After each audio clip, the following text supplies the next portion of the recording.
Hey guys, it's Mathel here once again with another little update on the Exsanguinate build, since there have been a few little changes and progressions towards the end game of the character. It's still basically the same thing as what I showed you last time, and it's been chipping away at a few gem levels and gear upgrades and all of that, and it's gone incredibly well thus far. I'd say it's a very competitive starter character, similar to how I was progressing my Chieftain last league. However, the Chieftain had, I think, quite a lot more potential for endgame DPS and improvements and all that. But this one with, a starter character with no gear whatsoever has been ramping very nicely throughout its journey towards the endgame content. It is yet to do, I personally have yet to get to things like Awakener. I've just been chipping away at the Atlas and, in tier 14, 15 maps now, but not quite at the level of Atlas completion that it took to get an Awakener, but we've killed some of the Guardians or, Conquerors, a couple of little bosses here or there, and it has gone well. At this stage, I've got about 2 million DPS on the Exsanguinate plus the Corrupted Blood combo, and the character has, in total, probably got, about 5 exalts worth of investment, though it's all kind of variable. You craft some stuff, you get lucky on some, you don't get lucky on some others, and ultimately, it's not really appropriate, I'd say, to put a sort of price tag on what happens. But it's definitely, there's potential to upgrade a lot and spend more. I've yet to do too much of that since I'm still trying to keep it a little bit budget for the example of the build, but I will show you what I've done thus far for the upgrades and what else you can do to take it another level. But I do think the endgame DPS will be there. It's just not going to be anything too flashy. I've got about 2 million now, like I said, with all of my combined damage, and we can go just a little bit higher, maybe 3 million, something like that.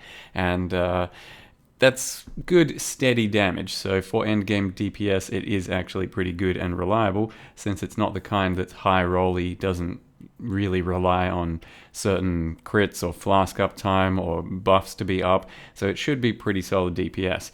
The golems themselves have had a few issues surviving, especially during the ultimatums. They do, of course, come back up after 4 seconds of being dead, but sometimes they will be dying. I only just now, at the end of yesterday's stream, picked up a primordial jewel for golem regen, and that might keep them alive well enough.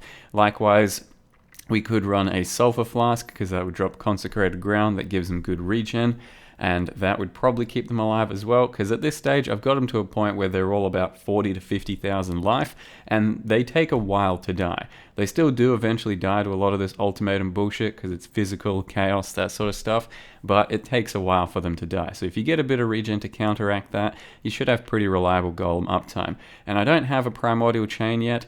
I'm not sure I'm going to, because that would neuter the golem health, and that would be pretty tough for ultimatum, but it is still an option. It is something you definitely could do, and likewise an anima stone to get another golem in your setup would be really good, but they're pretty damn expensive at the moment, so I'm not doing that until I feel it's absolutely necessary for the end game progression of the character. So we're still running 4 golems, and they still give us very good everything, damage, regen, cast speed, and a bit of defense, but you could take it to a much higher level with a primordial chain and an anima stone and a couple of golem jewels, and then all of a sudden have 9 golems, which would be pretty thick, and you definitely can do that, and it would probably be the best version of the build at the moment as an elementalist anyway. So as you can see, single target's pretty good. We don't have an impulsor because I didn't think that was necessary in the end, and it wouldn't add any damage as we're using brutality, but it would destroy corpses, and like I said, don't think that's too necessary as of yet. So there's not really too much to say at the moment. I'll just jump into what the character looks like gear-wise and what we've done to upgrade thus far. So here we now are as a level 93 Elementalist at Sirithil. We can hit 7k life if we want. That's pretty comfortable. Plenty of life in that category. If I went more golems, obviously there'd be a bit better damage reduction as well, but the Chaos Golem is doing plenty of work himself. And then, capped resist. So I had a bit higher chaos res, but with a few things that I've tried to balance for more damage, I did lose a bit. It hasn't been too much of an issue either way. And the most important change, I suppose, is we have now got Primal Aegis. as our last Ascendancy. So once I got my Uberlab, I did try Shaper of Winter because I thought in theory chilling everything would be really nice just to prevent damage, so everything's a bit slower, especially in ultimatums and running around, and just avoiding damage would be easier. It didn't feel noticeable at all. Either it's not working or it just didn't feel like it was doing anything. So instead we got Primal Aegis as a sort of test, and I like it a lot more. So just having a buffer of about 2500 LE damage, that pops back up after about 4 seconds. Seems really nice for ultimatums and for plenty of other content as well. So that's probably your last Ascendancy point, but you can play around with Shaper of Winter as well if you'd like. We do have plenty of upgrades, as you can see, and I guess we can start with our chest slot. So the chest slot, what you can do, I think, is either go +1 gems from a Elder or Warlord base, or +1 support gems from some other bases, or additional curse, or get plenty of life, resists, whatever. Or you can do something like an impulsor just to get rid of corpses and shit like that. I opted the additional curse route because I think that will be pretty powerful for ultimatums, as well as a little bit of extra damage against some of those bosses, and we've slapped on another curse in the form of Despair from Witchfire Brew. So we do have a nice big curse aura a lot of the time from Despair, but I'm also going to be self-casting Despair on some bosses if I run out of Flask, for example, or am not too close to the enemy. So that's how we're doing that, and to craft one of these, it's pretty damn simple. You still use Harvest with reroll caster mod, or just, try and get caster mod that way. I think this chest in the end was actually crafted just alt regaling, because the reroll caster thing, it took me a few places, but then ultimately I didn't get what I wanted, and I just alt regaled until I got something. You can chaos spam, you can use etheric fossils, just getting additional curse and then pairing it with something isn't too hard. But, the ultimate goal is to get one that's really quite good. However, this one's going to be good enough, and it's what I'm going to stick with. So it's a hunter chest and just additional curse. By no means mandatory, and I don't even know if it's that worth it. Just having a big life chest is actually pretty good too. The other thing is we've gotten a pair of Apothecary's gloves, so it's a new base that does a little bit of extra damage over time. That part's not super important, but it's a bit of a min-max. And then ideally you want some like Hunter gloves or Elder gloves that can have physical damage over time multi as a suffix, and then hit it with an Essence of Delirium. Now the more important portion is the Essence of Delirium, so I slapped it with 1 essence, and I didn't have the right influence, as you could tell, so it doesn't matter about the fizz.multi, can't get it anyway, and this is the glove that I got. And the important part about it is the Essence of Delirium, so that we can put our Corrupting Fever in there and thus turn it into kind of a 5-link. So we then have Brutality, Efficacy, Swift Affliction, and the actual 30% more damage over time. And at this point, according to my path of building, I am dealing about 700,000 damage with 10 stacks of this up, which should be up pretty much all the time against most bosses and all of that. So it's pretty damn efficient, and it helps to clear a lot. So make sure you are popping your Corrupting Blood at the start of a map and during ultimatums if it drops off, because it is a very big deal to have that up. Especially in the later game sense. And we do use our Stormbrand and our Void Sphere to help keep that up against lots of enemies. Our Void Sphere is actually very powerful for ultimatum, since it's up 10 seconds of the time. I do still want to attach a second wind to it, but it is kind of tough to get colors, and then also maybe the mana left over is going to be a bit clumsy. But I grabbed a Bone Helmet with 15% reduced mana reservation for Malevolence. Now that is the reason that I can fit in my current aura setup. So we have Malevolence, Flesh and Stone, I think it's called, Flesh and Stone attached to Maim, so that enemies that are nearby in this red circle take 30% increased fizz damage. That's going to be bigger damage than a Herald of Purity, for example. And then with my little remaining mana, I'm still using a War Banner, simply because it's another 13% increased physical damage from nearby enemies. Now, if I didn't have this enchant, probably just wouldn't put on a War Banner. Bit of a shame, but nothing too big of a loss. Or you could actually spec into these nodes here, and then you could probably fit in a Herald of Purity as well, or start running an Enlighten as well. And then in my helm, I rolled +2 socketed minion gems. This helm isn't high enough level to roll a +3, +2 is still pretty good, and that's where I put my Golem setup. So we have Flame Golem, Lightning Golem, Minion Life for the extra life, and then Chaos Golem.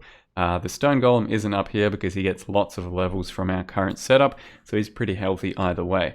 So our current Golem health is 50,000 here, 42,000, 57,000, and 38,000. So they'll die pretty slow at this point, so it's really up to just getting a bit of regen if you want them to perma-survive. But either way, it's pretty good that they are up most of the time, die sometimes, and then pop back up quickly.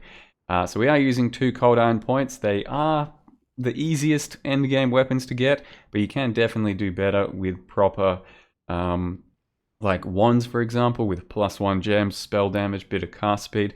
The new Katarina staves are a good option for a very strong weapon as well. With the right unveils, you can get lots of spell damage, some fizz dot multi, some cast speed. It can be a very competitive weapon as well. These are just extremely easy to get and pretty damn good for damage in any case. Instead of going for a Primordial Chain, though the Primordial Chain would probably still be best, I just went for a +1 strength amulet. You can also get physical damage multi on these, but it's pretty hard to combo the two. So +1 strength just gives us a higher level of Exsanguinate and Corrupting Fever. I rolled this just through alt regaling, and this is what we've got in the end. And I've also anointed extra skill duration. Since the duration on Exsanguinate is pretty bad by default, we're up to 2.25, and the goal is to have 3 stacks up at all times on all enemies. And on single target, when I get rid of Unleash, that means that you're going to have to cast 3 times, and hopefully it doesn't run out of duration in that meantime. So besides that, the gear I don't think has really changed too much, just life res, and the actual links that we're using at the moment, now that I've got the 6 link, is Exsanguinate, Brutality, Efficacy, Unleash. I still really like Unleash for clear. By all means, try it out without it if you don't like it too much, but just shooting out 3 means that you're already putting up 3 stacks of Exsanguinate on anything you're attacking, and it's also 3 just big chaining projectiles for larger packs, so it feels really good for clear.